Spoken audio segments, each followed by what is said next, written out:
Hello friends, in this particular video we will start our unit 3, topic 3. This is paper 2, anthropology. See, in unit 3 it is divided into 4 parts broadly: first, second, third, fourth. This unit is about the traditional Indian social system. Traditional Indian social system.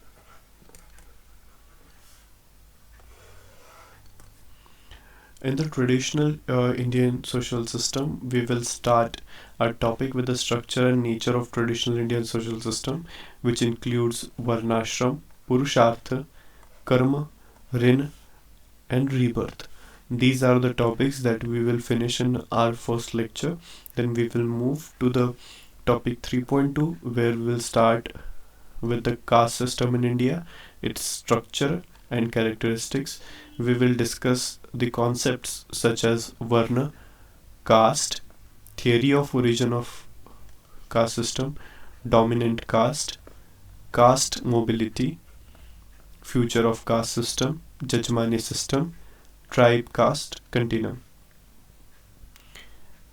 These are the topics from where at least one question appears in the exam. See, paper 2 is not as lengthy as paper 1, but at the same time it is also having the similar weightage as much as the paper 1 has. So these topics become important, and being easy and only topics where one has to write down. So here most of the topics is of the dictation, and some of the topics which might need explanation will be provided here.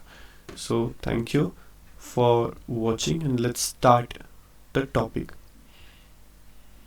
Indian social system can be studied primarily from two distinct approaches. One is examining the idea and values that Indians hold in high esteem, trying to find out how these ideas are shaping the life of the individual. Second deals with the actual living of individual in the social context. It examines how the Indian social system is meaningful, and we understand the real living of individual in the community context. First, it deals with the thought out order. So first, it deals with basically the thoughts out order. This is basically ideas, cosmology or cosmovision. And the second that we talked is about live in order. This is how we think that society has to be, or a culture has to be, or civilization has to be, and this is how that we live. So this is basically the behavior.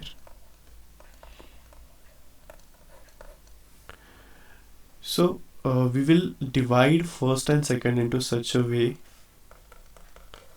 that first is ashram. Ashrams are nothing but institutions.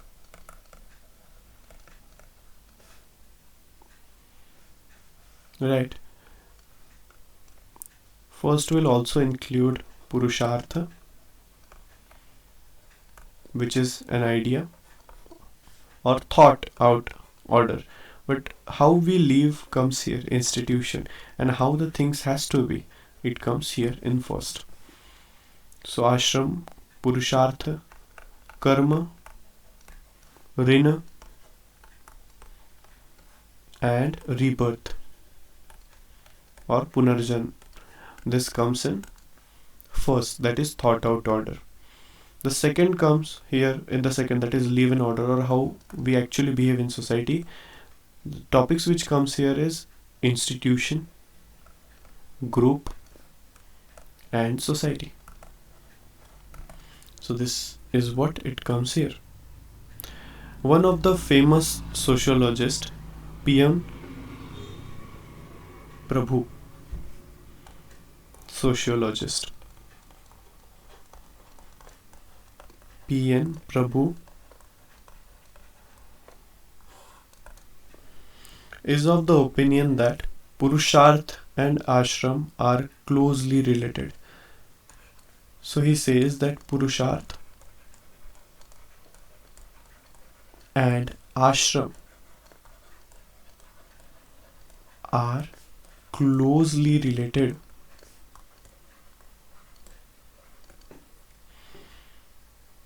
They should not be discussed separately and must be discussed as they complement each other.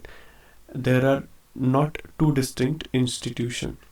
So sociologist P.N. Prabhu says that Purushartha and ashrams, they are closely related and hence they complement each other and should not be discussed individually, but combination of both will complete each other. While Purushartha refers to the basic goal of life, while ashram refers to the concrete stages for its realization. And it is in this sense that Purushartha and ashram are closely related. So Purushartha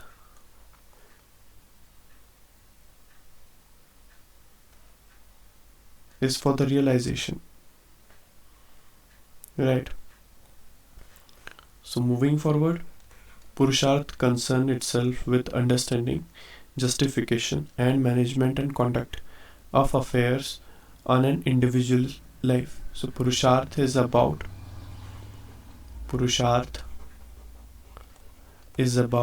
the justification, management and understanding and conduct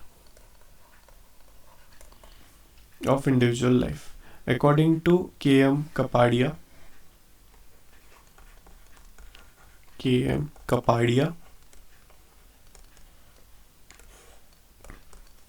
Purusharth are basic aim of life which seek to coordinate between material and desire, spiritual aspiration, and how we should be able to satisfy the animal instinct and love for power and wealth. There is a quest for union with cosmic push. So he says, K.M. Kapadia says that Purusharth is the basic aim of life. Basic aim of life, and it is between the coordination of material, desire, and spiritual aspirations, and one should be able to satisfy desires like love, animal instinct, and power and wealth.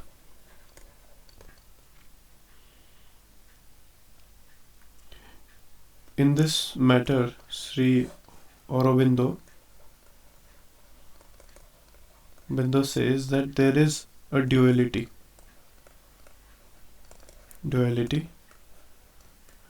One is spirit and the second is matter.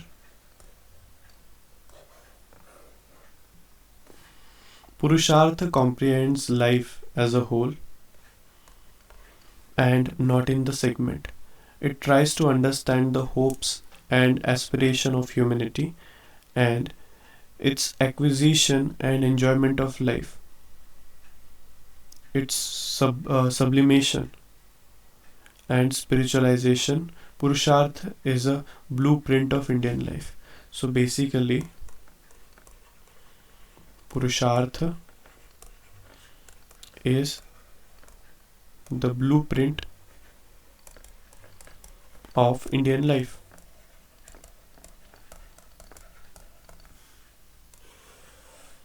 There are 4 types of Purushartha, which is Dharma,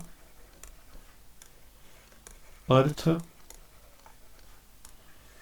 Kama and Moksha. So these are the 4 types of Purushartha. In this, right now we are studying Purushartha, and after we'll come back to Varnashram, Karma and Rin.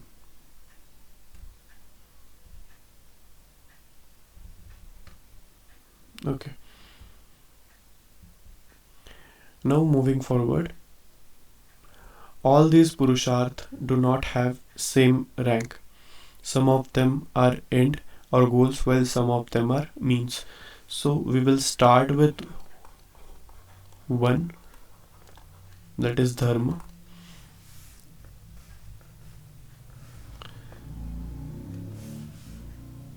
The origin of this word comes from a Sanskrit word Dhri. Dhri means idea of holding together or to preserve, thereby conveying the idea of stability.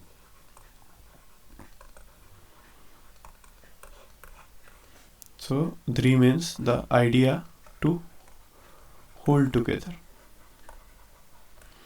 Dharma implies a principle that is capable of preserving the universe.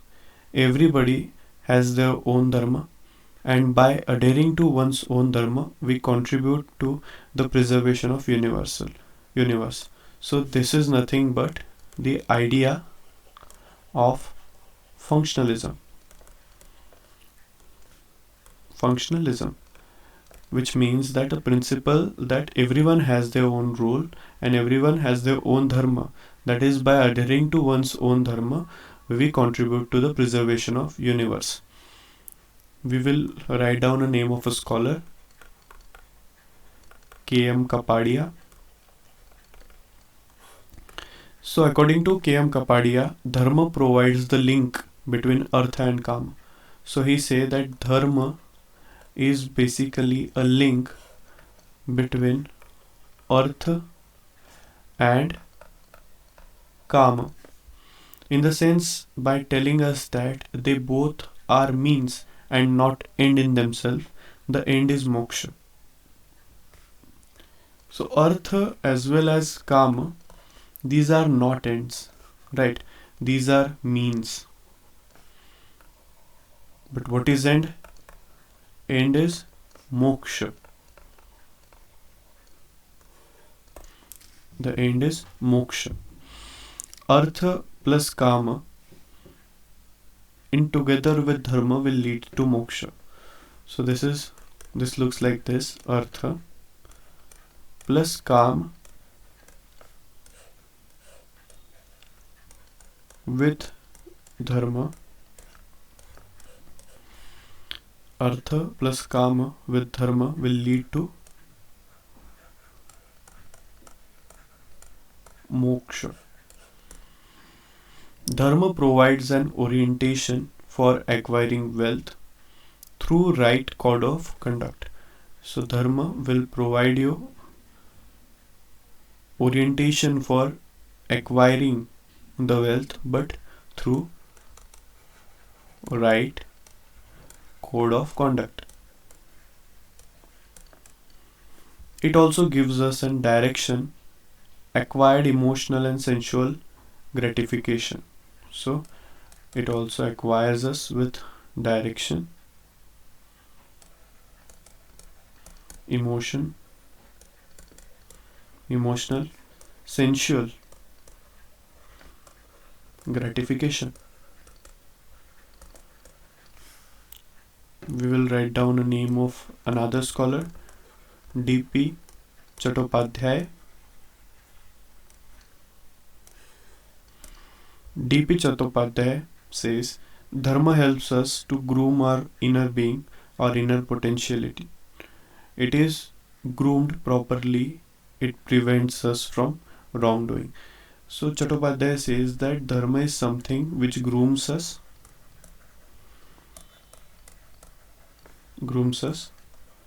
from within or inner us, and which prevents us from doing the wrong things. Dharma synthesizes between worldly desire and spiritual freedom. It deals with the basic contradiction of human life. So dharma is basically a way, a road. This is dharma. a road to moksha.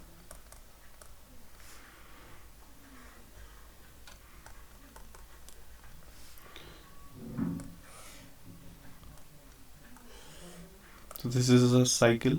If something which is not done according to dharma, that will again lead to rebirth.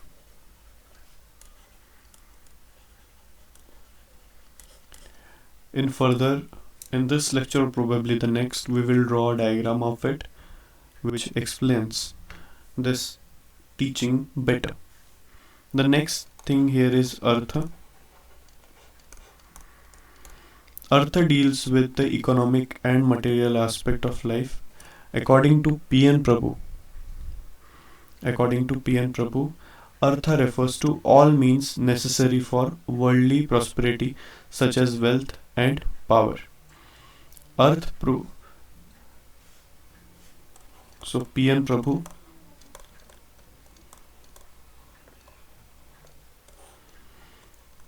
he says that Artha deals with economic and material aspect.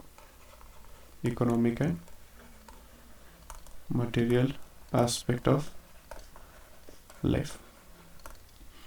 P.N. Prabhu says Artha deals with the economic and material aspect of life, and according to P.N. Prabhu, Artha refers to all means which are necessary for worldly prosperity, such as wealth and power.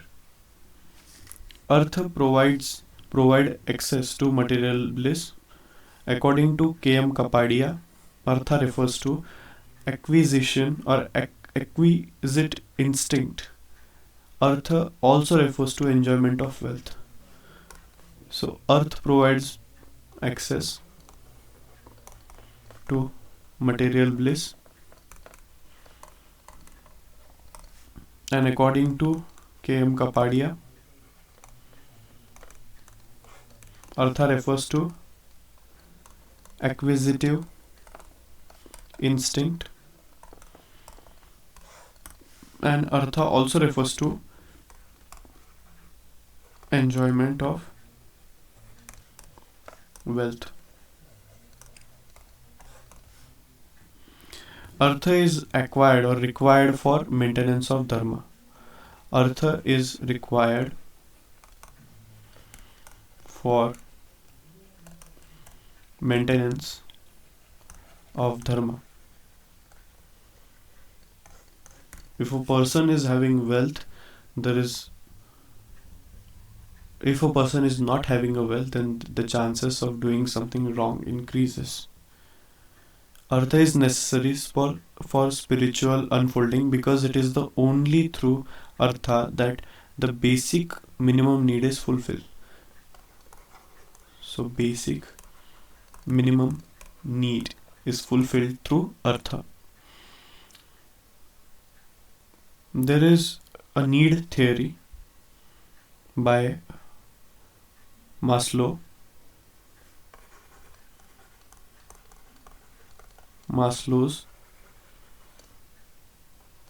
need theory. Maslow's need theory. So this can be simplified like this. This is need for self. This is need for esteem. Need for self, need for esteem, need for safety, and need for food. So human need arranged in terms of hierarchy. Human beings are arranged in terms of hierarchy. At the bottom of it is the need for food and clothing. Following it is the need for safety, shelter, leading to the need of power to control, and then need to esteem. And finally, it is the need of self actualization to groom the inner potential. By this, we can say that the fulfillment of basic material need is essential for the unfolding of spiritual process.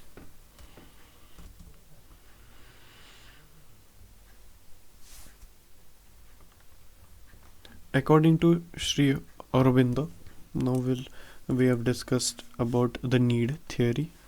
The need theory talks like the basic needs are at the bottom, which is food, then comes the safety, esteem, and for the self, which comes power, wealth, etc. Now we'll start with Sri Aurobindo Ghosh. Sri Aurobindo.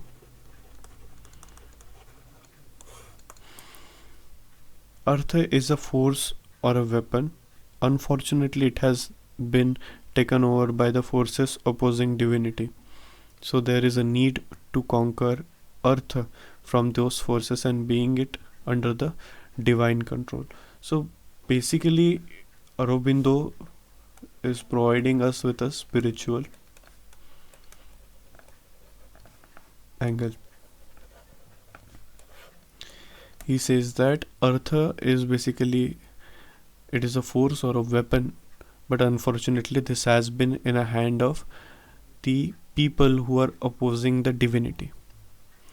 So the next topic in Purushartha is Kama. Kam refers to desire of a man for sensory pleasure,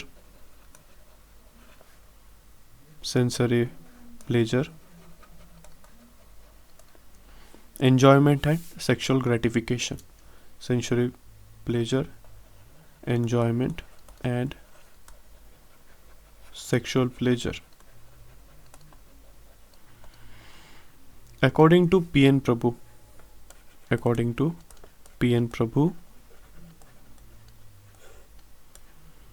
karma refers to native impulse or native instinct. It is kama implies native instinct and desire. It is not only about sensual or sexual pleasure, but it is also about totality of innate desire of human. Kam has to be pursued in accordance with Dharma. So Kam is something which has to be in accordance with Dharma. It is only accordance with Dharma Kam becomes meaningful and feels pursuit. According to K.M. Kapadia,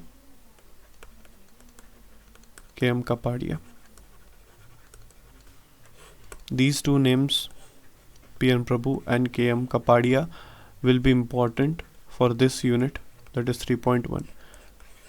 So if any question comes on these topics, you probably should mention the name of these two people. Your answer will definitely look better.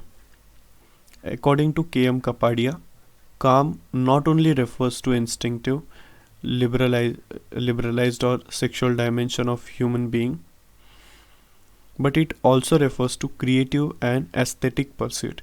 So he say it is not restricted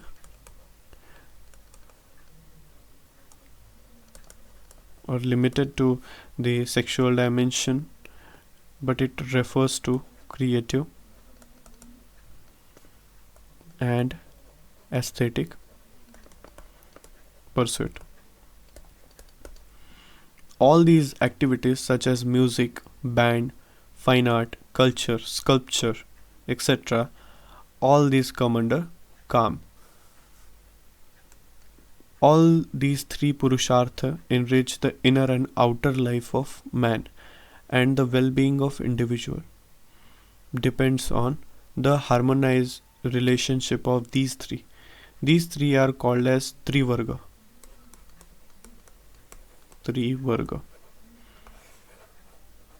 Dharma, Artha and Kama. These three are called as Trivarga or three dimension of life. Trivarga theory of mankind deals with three important dimension, themes or essence. The last here is moksha or moksha. The ultimate aim of life is to attain moksha. So moksha is basically the ultimate aim of life. According to K.M. Kapadia, according to K.M. Kapadia, moksha refers to the end of life, that is, end of life. The realization of inner spirituality of mankind. So it is the realization of inner spirituality of mankind. Moksha is ultimate goal. So moksha is basically the ultimate goal, and the liberalization from the cycle of birth and death. Birth and death. So this is liberalization from this cycle. While the other three Purushartha are means of attaining moksha. So these three, that is Artha plus Kama, in accordance with moksha, in accordance with Dharma, will lead to moksha. So while concluding, when we are concluding this everything, in India, the whole of Indian value system revolves around the theory of Purushartha. Purushartha is taken in a neutral sense of being the Atma or self. Artha means objective or purpose. When we talk about four Purushartha, we talk about economy. We talk about psychology.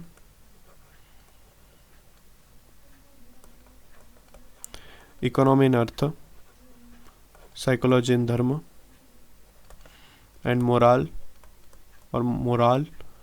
in Dharma, psychology in Dharma as well as Kama,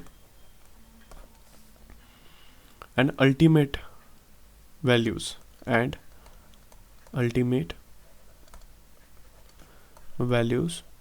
in the form of moksha. According to Mahadevan,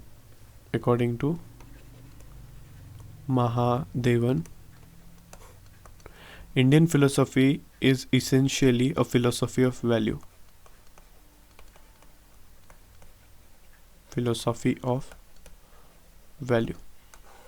So Indian philosophy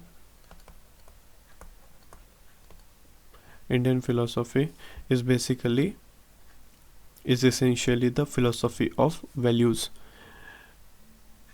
In Kathopanishad,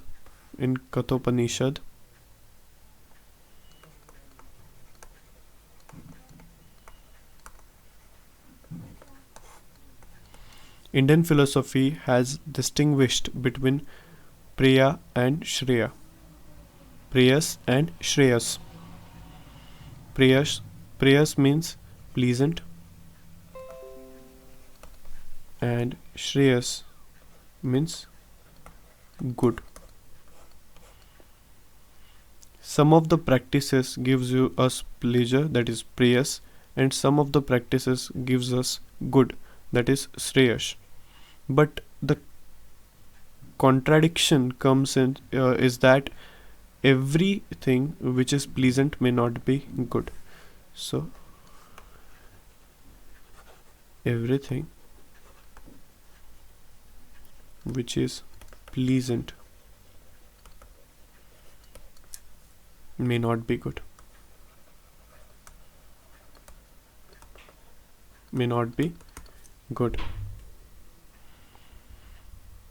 The distinction is based on A,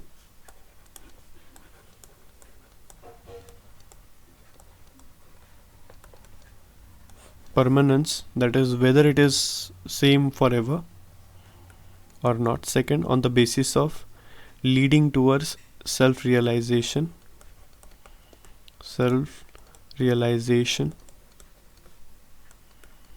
On the basis of enjoyment and self-control.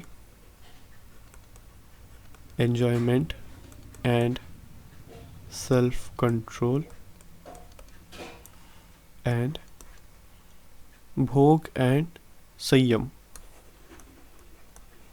Bhog and sanyam.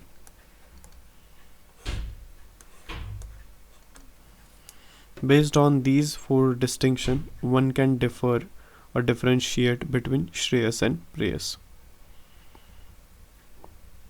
Moksha is Shreyas and also Preyas by its kind. In Upanishad, the term for moksha is either bhum or anand. Bliss is always present and it is everlasting. Moksha is beyond good and pleasant. That is Shreyas and Preyas. Because there is no distinction between them, because the higher or the highest kind of bliss is always without any sense organ or without any dependence on sense organ. So this is how we conclude the Purushartha. We'll go back to the things that we today will.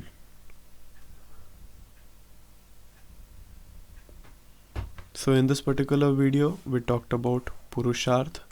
We tried to finish it. Now we will start the topic ashram.